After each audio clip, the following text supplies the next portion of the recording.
Está começando nesta emissora o programa Mensagem da Cruz, da Igreja Evangélica Palavra da Cruz, em Sidrolândia, Mato Grosso do Sul. Apresentação, Pastor Cláudio Morandi. Queridos, bom dia a todos, que a graça, a misericórdia e a paz do Senhor Jesus Cristo esteja sobre a sua vida e a vida de todos os seus integrantes da família, sua esposa, seu marido e todos os seus filhos. Hoje nós vamos meditar na Palavra de Deus. Essa semana nós estamos tratando sobre o tema o Evangelho da Graça. Hoje nós vamos falar um pouquinho sobre este Evangelho que fala da cruz. A cruz, ela não está separada do Evangelho. Vamos abrir as nossas Bíblias em nome do Senhor Jesus Cristo, em 1 Coríntios capítulo 2, o versículo 2, que diz assim: porque decidi nada saber entre vós, senão a Jesus Cristo e este crucificado. Agora, 1 Coríntios 1, 23, diz assim a palavra: mas nós pregamos a Cristo crucificado, escândalo para os judeus, loucura para os gentios. Queridos amigos e amigas, ouvintes do programa A Mensagem da Cruz. O apóstolo Paulo, aqui no versículo 18, 1 Coríntios 1, 18, ele afirmou que a palavra da cruz, ela é loucura para os que se perdem, mas para nós que somos salvos, ela é o poder de Deus.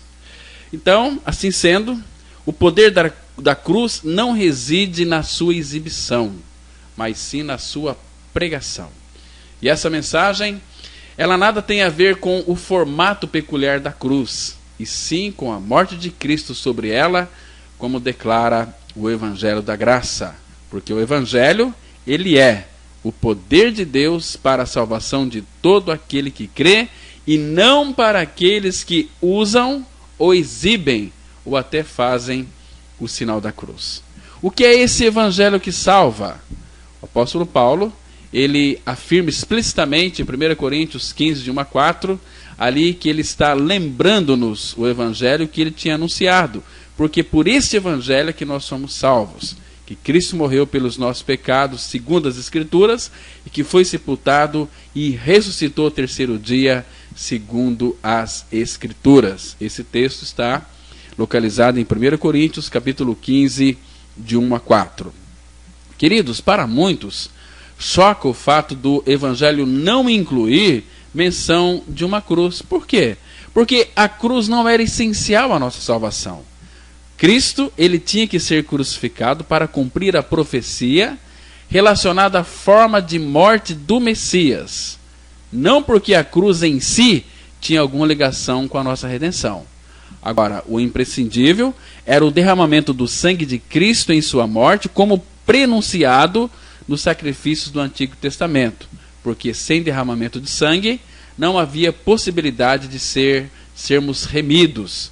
É o sangue que fará expiação em virtude da vida. Então, amados, o Evangelho da Cruz, ela é fundamental para as nossas vidas, porque a cruz, ela vai revelar a malignidade do homem e, por outro lado, vai revelar o amor de Deus.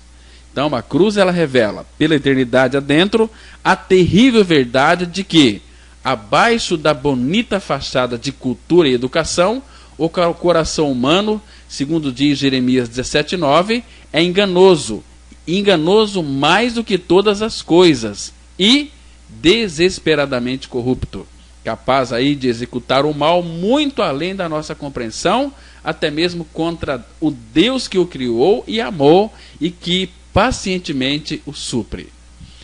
Amados, será que alguém duvida da corrupção, da maldade do seu próprio coração? Que tal pessoa olhe para a cruz e recue dando uma reviravolta a partir de seu ser mais interior. Não é à toa que o humanista orgulhoso, ele odeia a cruz. Agora, um fato muito importante é saber que, ao mesmo tempo que a cruz, ela revela a malignidade do coração do homem, ela, por outro lado, revela a bondade, a misericórdia e o amor de Deus de uma maneira que nenhuma outra coisa seria capaz. Porque, em contraste com esse mal indescritível, como esse ódio diabólico a ele dirigido, o Senhor da Glória, que poderia destruir a terra e tudo que nela há com uma simples palavra, ele permitiu-se ser zombado, injuriado, açoitado e pregado àquela cruz. Porque Filipenses 2,8 vai mostrar que Cristo a si mesmo se humilhou, tornando-se obediente até a morte e morte de cruz. Queridos ouvintes, enquanto o homem fazia o pior, o nosso Deus, ele respondia com amor, não apenas se entregando a seus carrascos, mas carregando os nossos pecados e recebendo o castigo que nós justamente merecemos. Amados, a morte de Cristo, ela é uma evidência irrefutável de que Deus precisa, em sua justiça, punir o pecado, que a penalidade precisa ser paga, porque, caso contrário, não pode haver perdão. O fato de que o Filho de Deus teve que suportar a cruz, mesmo depois de ter chamado a seu Pai, ao contemplar em agonia o carregar dos nossos pecados, lembra que ele disse lá no Getsemane, se possível, passa de mim este cálice? Isso aqui é prova de que não havia outra forma de o ser humano ser redimido, ser resgatado, ser libertado do pecado. Quando Cristo, o perfeito homem, sem pecado e amado de seu Pai, ele tomou o nosso lugar, o juízo de Deus caiu sobre ele em toda a sua fúria. Amados, qual deve ser então o juízo sobre os que rejeitam a Cristo e se recusam a receber o perdão oferecido por ele? Precisamos preveni-los. Agora presta atenção, que ao mesmo tempo e no mesmo fôlego que fazemos soar o alarme quanto ao julgamento que está por vir, nós precisamos também proclamar as boas notícias de que a redenção já foi providenciada e que o perdão de Deus, ele é oferecido ao mais vil dos pecadores. E nada mais perverso poderia ser concebido do que crucificar o próprio Deus. E ainda assim, foi estando na cruz que Cristo, em seu infinito amor e misericórdia, ele orou: Pai, perdoa-lhes, porque não sabem o que fazem. Então, amados, a cruz, ela também prova que existe perdão para o pior dos pecadores, para o pior dos pecados. Isso é muito interessante. Por isso que devemos ter um cuidado muito grande em nossas pregações, não anularmos a cruz de Cristo. Porque a grande maioria da humanidade, tragicamente, tem rejeitado a Cristo. É aqui que nós vamos enfrentar outro perigo. É que, em nosso sincero desejo de vermos almas salvas, nós acabamos adaptando a mensagem da cruz para evitar ofender o mundo. O apóstolo Paulo, ele nos alertou para tomarmos cuidado no sentido de não pregar a cruz com sabedoria de palavra, para que não se anule a cruz de Cristo. 1 Coríntios 1, verso 17. Muitos pensam da seguinte maneira: é claro que o evangelho pode ser apresentado de uma forma nova, mais atraente do que fizeram os pregadores de antigamente.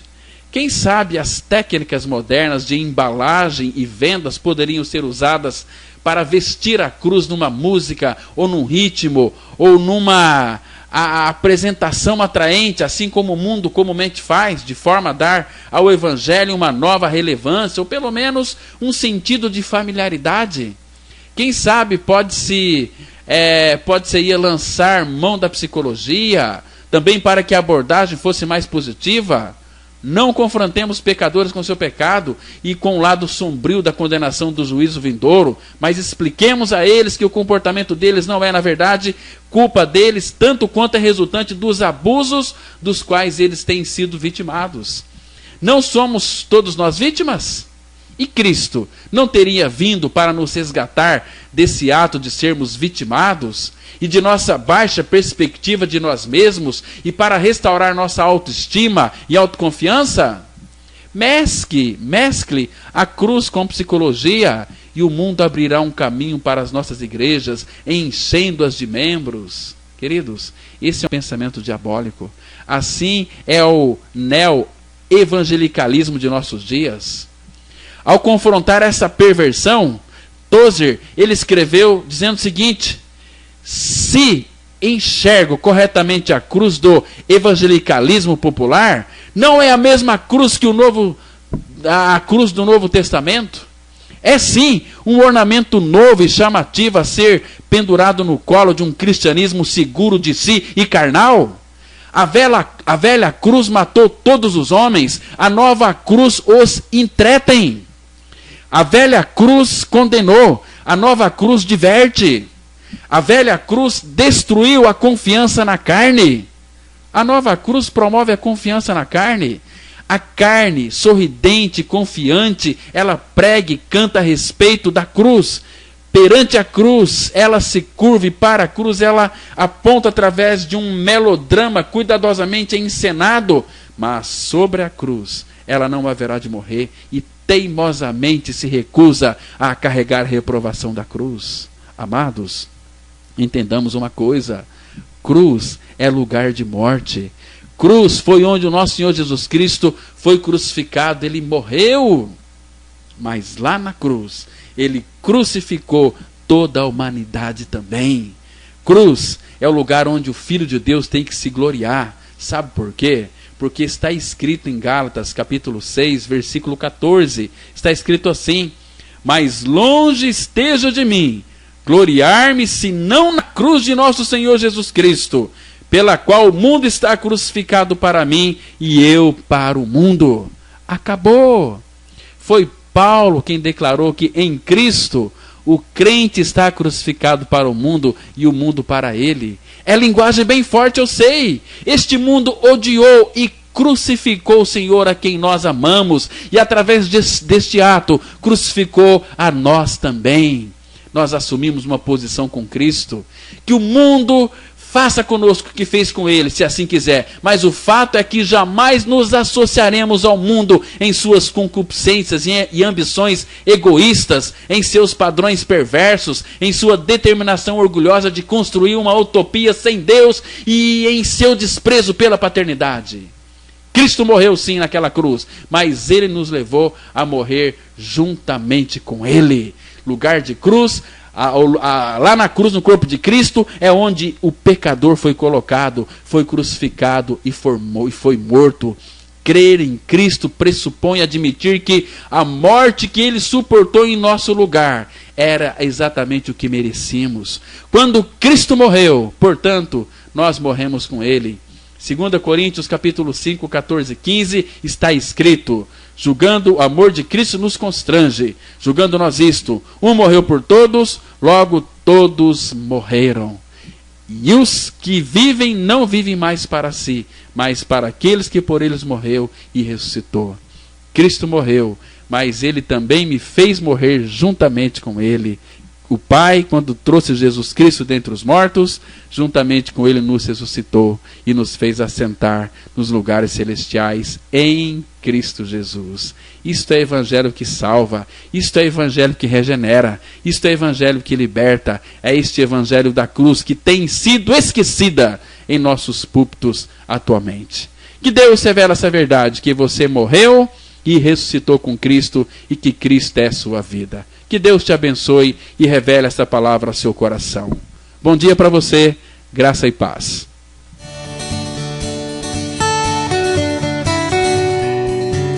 Se você se identificou com esta mensagem e quer saber mais sobre ela, ligue para o telefone 0 operadora 67 3272 2693 ou venha nos fazer uma visita na Rua Acre, número 260, no centro de Sidrolândia, Mato Grosso do Sul. Cultos toda quarta-feira às 19h30. Reunião de oração toda sexta-feira às 19h30 e aos domingos, cultos às 9h e às 19h. Que o Deus da graça e misericórdia vos abençoe sempre. E até a próxima mensagem. Graça e paz.